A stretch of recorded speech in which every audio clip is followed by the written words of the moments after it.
Hey guys, welcome back to the channel where I cover missing persons, unsolved cases, crime news, and more. Obviously, everybody knows that the Menendez brothers were both denied parole on Thursday and Friday.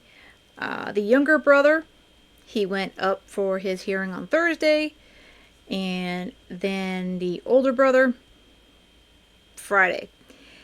Now, Eric, some of the audio was leaked from Eric, the younger brother's parole hearing, and I'm going to go through that because I know I'm very interested in hearing all that. But for those that are not familiar with the case, which I think most people are, but the brothers were sentenced to life in prison in 1996 for fatally shooting their father, Jose Menendez, and their mother, Kitty Menendez, in their Beverly Hills mansion almost exactly 36 years ago on August 20th, 1989. So this was definitely, last week was an anniversary, 36 years from their murders. While the defense attorneys argued that the brothers acted out of self-defense after years of sexual abuse by their father, prosecutors stated the brothers sought a multi-million-dollar inheritance. A judge ended up reducing their sentences back in May of this year, and then they became immediately eligible for parole. The parole hearings marked the closest they have come to winning freedom since their convictions about 30 years ago. Now, both brothers, like I stated, they had parole hearings on Thursday and Friday. Eric and Lyle Menendez, they both had them separately, and it took an entire day for each one. I know they mentioned Eric was a 10-hour day. I'm not exactly sure how long Lyle was, but I'm assuming about the same amount of time.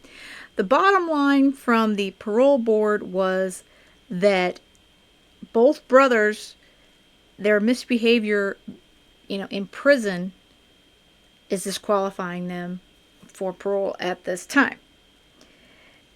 And they also displayed, Lyle anyway, displayed, according to one of the parole members, an anti-social personality, traits like deception, minimization, and rule breaking that lie beneath that positive surface. They also told him that we do understand that you've had very little hope of being released for years. That was said by Julie Garland, one of the commissioners, and she continued that citizens are expected to follow the rules whether or not there is some incentive to do so.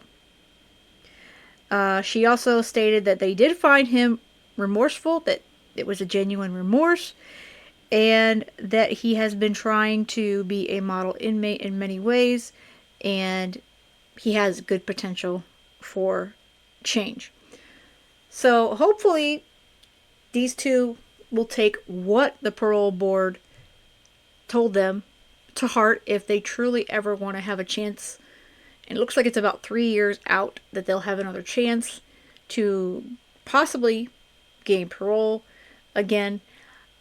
Personally, I think it's the best place for them right now to be in prison. I know there's a lot of mixed opinions on this, on the Menendez brothers, period. The bottom line, in my opinion, is that I know they were abused. I completely believe that Jose abused the boys in some way. As far as sexually, I'm not sure. And there's evidence to say that he did. And it still bothers me that they decided to murder their mother in addition to their father. And I realized that the basics of that was that she was complicit and they told her what was going on and that she basically didn't do a damn thing. But, they were, adult enough to be able to handle this in a different way. So I've always been curious of, Have they looked back and would they have handled this differently looking back? I think that they were so scared of being cut off from their father, the money and everything, because that's all they've ever known, that they felt that that was the only solution. But, murder's, against the law, and you can't just go out and kill people. I mean, it just doesn't work that way. But there is, like I said, some audio that was leaked from the Thursday hearing. So we'll pull that up here. What was your purpose in getting the guns? I assume we'll get to the night of August 20th, and Yep. okay. We're about there. Okay. My purpose in getting the guns was to protect myself in case my father or my mother came at me to kill me, or my father came in the room to rape me. That is why I bought the guns. Okay. And how many guns were purchased? 2. Why was that? 1 for me and 1 for Lyle. So Lyle, you believe, was going to assist you or was going to help you in some way if you were attacked? Yes, but he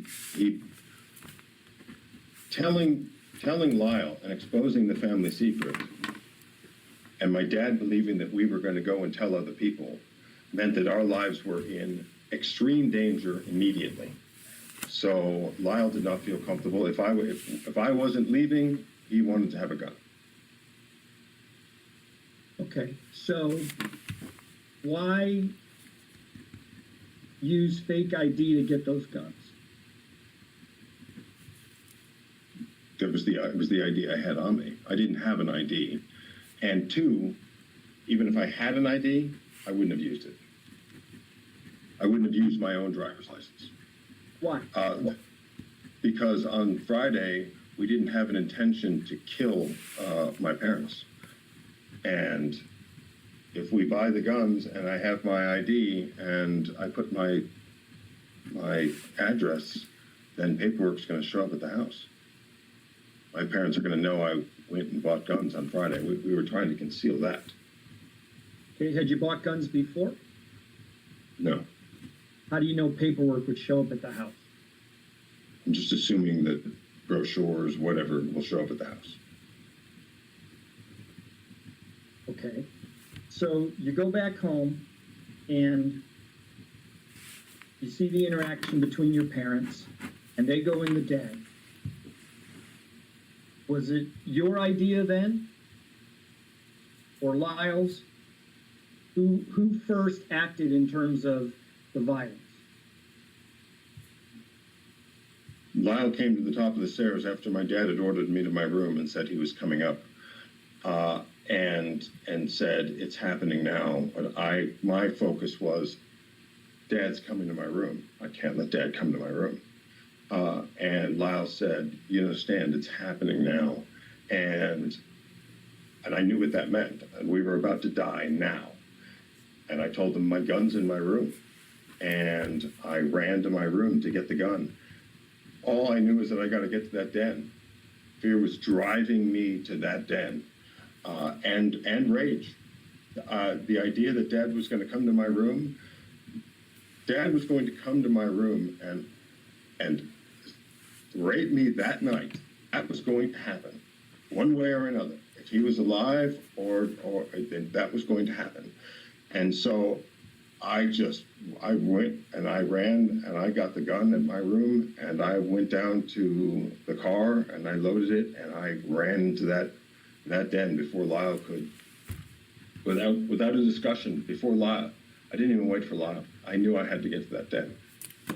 Okay, but again, from an outside objective, I get it, not thinking straight, you had the trauma, all of that, but you do see that there were other choices at that point.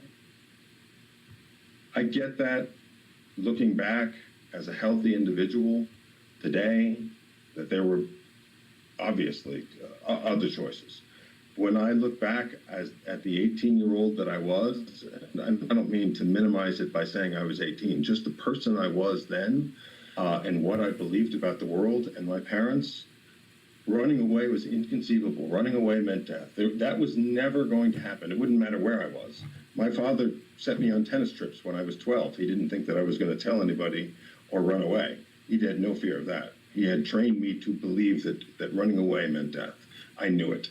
And so at that car, it's logical. I get it. I'm at the car. Why didn't I get in the car and drive away? I understand that question. And you had a shotgun. Right. It was inconceivable to run away. You would have to live my experience to understand that there was no way I was running away. And if my dad exited that den before I got to that den, I was dead. So it sounds like he is seeing now,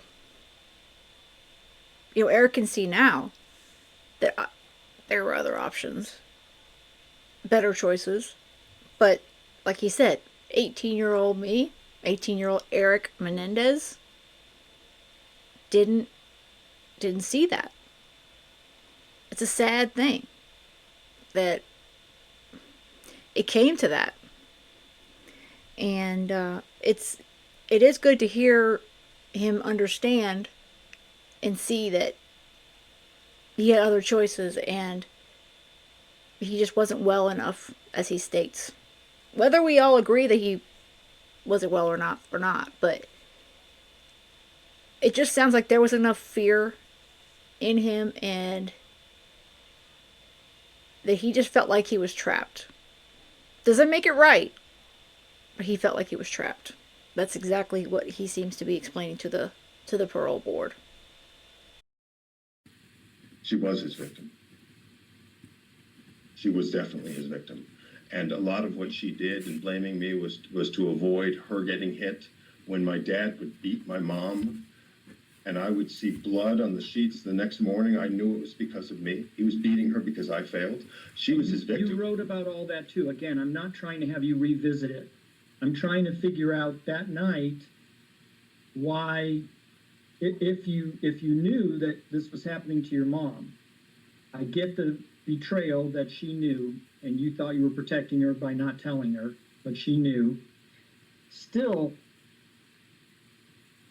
if you have this burning hatred towards your dad, you had no thought about rescuing your mom at all? A series of incidents told me that my mom would not just not take our side, but egg him on. When I found one of my mom's suicide notes, and I called my brother and said, "Mom's going to commit suicide. We need to do something." My brother had gone to my mom. This was a few years before, and said, "Leave Dad. We'll leave with you. We'll go back to New Jersey." And my mom said, "I'm never leaving your father. Your father is a great man, and I'm his wife, and that's who I am." Step by step, my mother had shown that she was united with my dad, but I still didn't believe she knew. And when I found out that she knew, I no longer saw him and her as different. They were different. She was his victim. I should have known that. I should have separated it in my mind. But at that night, I saw them as one person. Had she not been in the room, maybe it would have been different. It would have been different. But wait a minute. I'm going to ask you about that, because when you shot him the first time, she was still alive. You had to go out and reload to kill her. Yes. All I heard was a no, and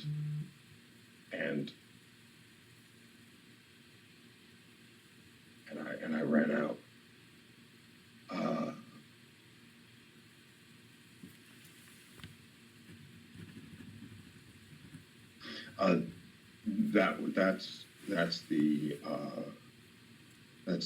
That's the part of this that is the hardest, and you're right.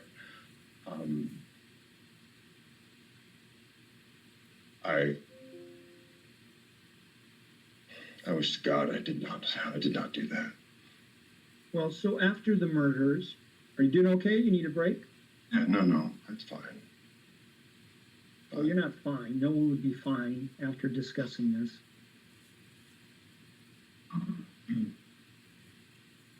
Take some deep breaths. Like I said, don't hold your breath. I don't want you passing out in there.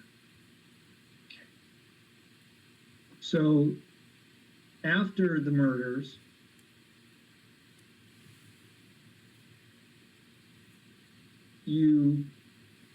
and I've read what you wrote, it wasn't immediate, but then you realized police weren't coming and you were going to figure out a way to cover it up, right?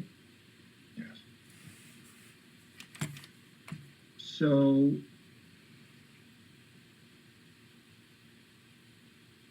did it ever occur to you that maybe you're putting other people in danger by just disposing of guns? Not at that time, no. Where'd you dump them? Off of Mulholland Highway. Okay. Chance anybody could find them, right? Yes. What about, and this, I know I've read both briefs, but what about the money afterwards and the spending sprees? It's shameful. I mean, why do you think why do you think that was? You know, I was torn between hatred of myself over what I did and wishing that I could undo it, and trying to live out my life as making teenager decisions, and I bought a Rolex. Buying a Rolex, which is just an incredibly callous act, made me to make myself feel more like a man. To say, okay, I'm a man now, as if that's going to make me a man. Buying a suit. You know, listening to him explain some of this stuff, I do think, obviously, we don't know what Lyle has stated, because this is leaked audio. I wouldn't be surprised if more comes out, but because I would definitely like to read. Well, if you couldn't hear it, definitely like to hear what they had to say. So this is very interesting to be able to hear Eric, at least to some degree. That, you know, he was 18. You know, he had regrets, and he's had a lot of time to think about this. 30 years to think about this, you know? And I do think he does sound, you know, regretful. I think he knows what he did was wrong. It's just in this piece, obviously there's a lot more to it. 10 whole hours of conversation with the parole board, but it sounds like they were trying to not put their mother in that position, but they did it. And I guess, again, it sounds to me like if she was never going to leave him, and she was present at the time in that living room, which she was, well, she just is, you know, a casualty. That's what it sounds like. But that would be bad enough, except, you know, they reloaded and they shot her in the face. I mean, I just feel like that part went way above and beyond. I mean, obviously murder's not necessary ever, but, you know, I mean, it's just, to me, it was like very extreme, you know, in my thinking anyway. But you guys let me know your thoughts on that as well in the comments. I had never stolen like that before, but I was raised in a family where stealing isn't what was frowned upon. It was Getting caught. getting caught was what was frowned upon. My father prided himself on being able to do anything inside or outside the law and rise above it and profit from it. I was not raised with a moral foundation. To say the opposite, I was raised purposely without the moral foundation that I should not do wrong when I know the difference between right and wrong. I was raised to lie, to cheat, to steal. Steal in the sense an abstract way. So when I was playing tennis, my father would make sure that I cheated at certain times if he told me to. The idea that there's a right and wrong that I do not cross because it's just a moral bound was not instilled in me as a teenager. So when do you think you learned that? That's been an evolution for me in life. When it came to the burglaries, 10 years later, my wife owned a store called Planet Puppy, and her store. She was burgled. You wrote about it. Yes, and that had a major impact on me. But I was already going along the lines that there is right and wrong. I had begun to believe in God again, and I understood the moral right and wrong. The evolution of me having an internal guardrail that there's just certain things that you don't do has been an evolving process. It's been that my journey in prison has been that process, me finding who I am. And the reason I'm asking you this about who you were at the time is because you wrote at length about what you felt your character defects were at that time, right? Yes. And do you remember what you wrote? I wrote it. My character defects involved a lot of moral failings. I have it listed. I was dishonest. I was angry. I was in a codependent relationship with my brother.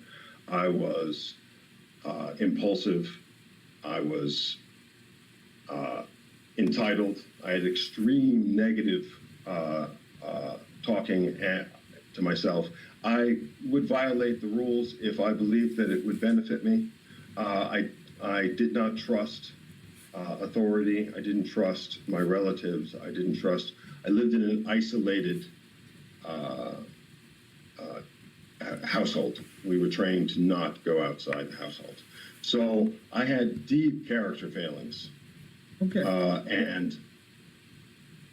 But I'm talking about, and these were, you recognize now, these were instilled even before the murders. Absolutely, yes. Man, I so want to hear a lot more of this, and these tidbits are, I don't know, I mean, it's interesting to me because, I guess because I'm into true crime, but, you know, I mean, the Menendez case, you know, has been one, that I followed for as long as I can remember. I mean, I graduated high school in 1996. So you have that, you have the O.J. Simpson, that the whole murders and, that case. But, it's one of those cases that I think I was young as well there. I was a teenager and way different life, obviously, way different life than they lived. I mean, nobody that's not in that kind of world, with money and what have you. But it's obvious that money wasn't, any kind of happiness for these brothers, if at the least. Eric and Lyle were, they had a great, home. They had all, tennis lessons, all this sports, school, but they were very, very unhappy, young people, kids growing up. Pictures can show smiling faces. It's plastered on, you can put that smile on for the moment that the, pictures are taken, and especially when your parents are telling you, look happy for the camera, but, I do believe that there was abuse.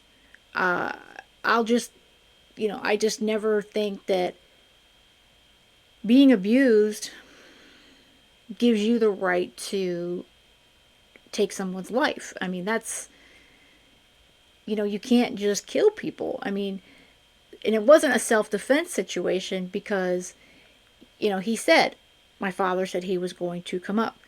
and they were down there watching TV. Jose and Kitty, mom and dad.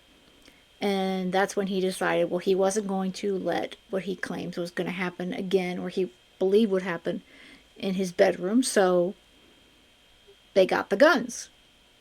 Again, it was a choice. And, it is good, like I said, to hear that he's looked back and said there's other choices and that could have been made. But it's just, we can never completely understand what these brothers went through. I don't think we can ever do that.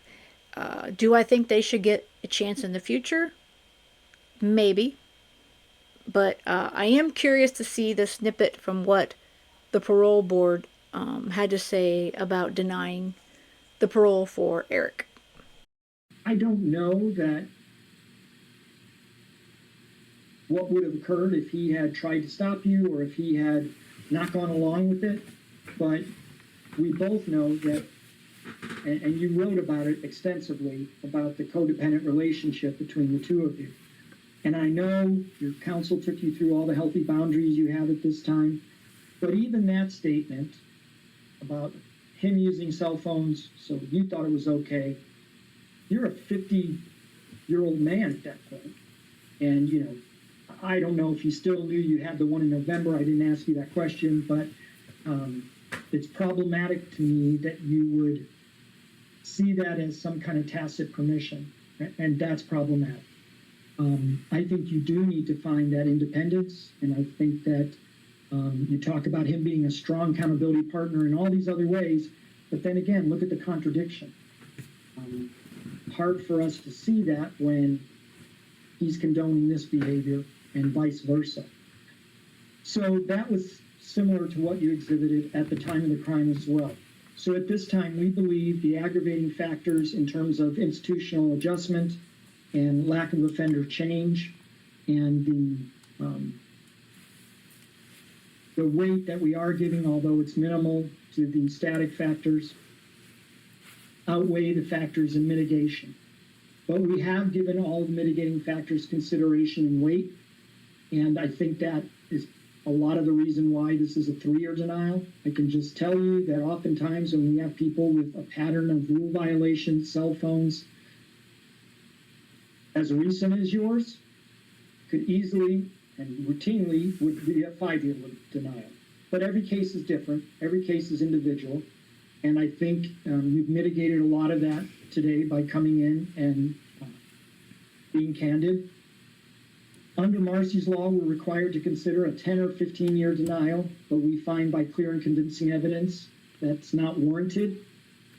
As stated at the beginning, we gave great weight to your youth offender status. At 18, you'd been subjected to abusive environment that was dysfunctional. You had no control over it.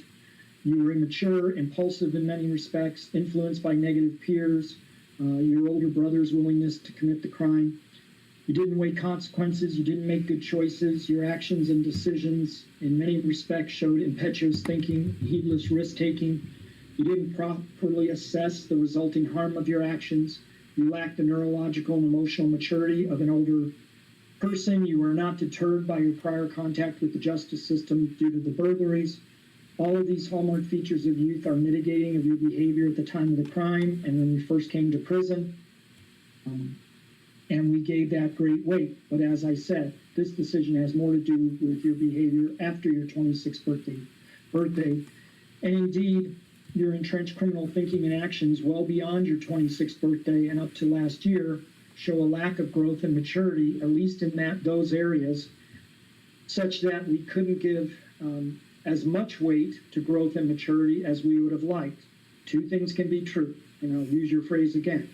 You can grow and mature in some ways, but have a lot of blind spots in other areas. It's true of all of us. We can find ourselves progressing in a certain area, but neglecting some other area.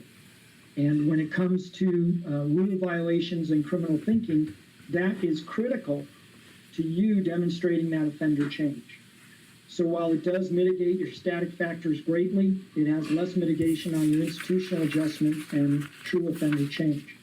We also gave special consideration to your age, your length of confinement, and your physical condition. We recognize that violence decreases after the age of 50. You're now 54. We recognize you haven't been violent for 11 years in prison. We also recognize that you've served 35 years in prison.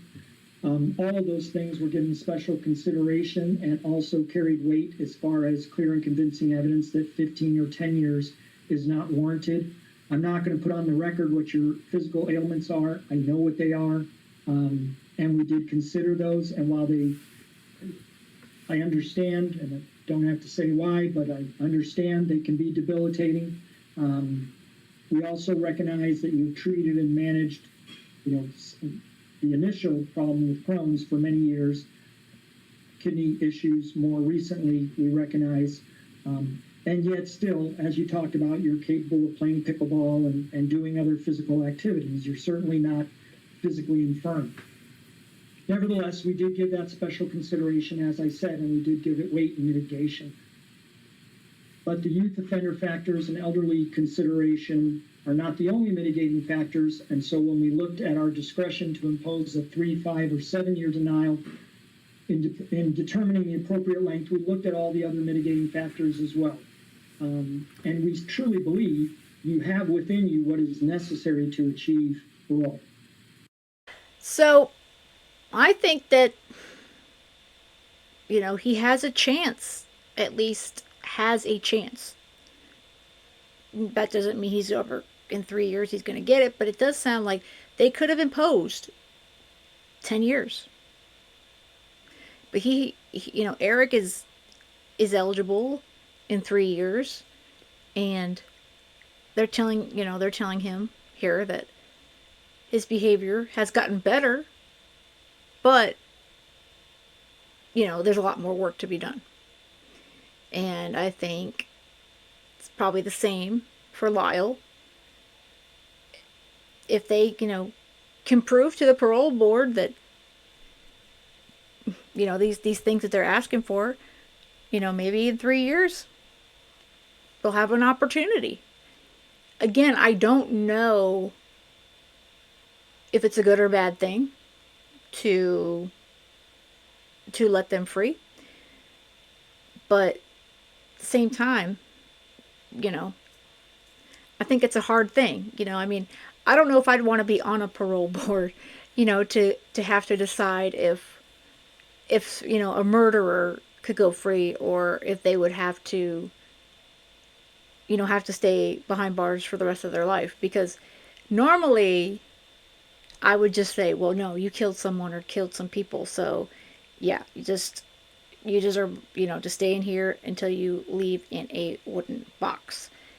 But there's times that people should get the opportunity, I suppose. But I don't know. It's a tough thing, But let me know you guys' thoughts, obviously, on them not getting parole, and on these audio bits that we're hearing that leaked. Because like I said, I'm sure some of you are also interested in hearing what the brothers had to say, and I don't know if they'll have transcripts or any other information that will come out. But does any of this stuff change your mind? If you were on one side of the fence, does it put you on the other? Anyway, let me know your thoughts in the comments. And with that said, I hope you have a great rest of the day. And most of all, stay safe.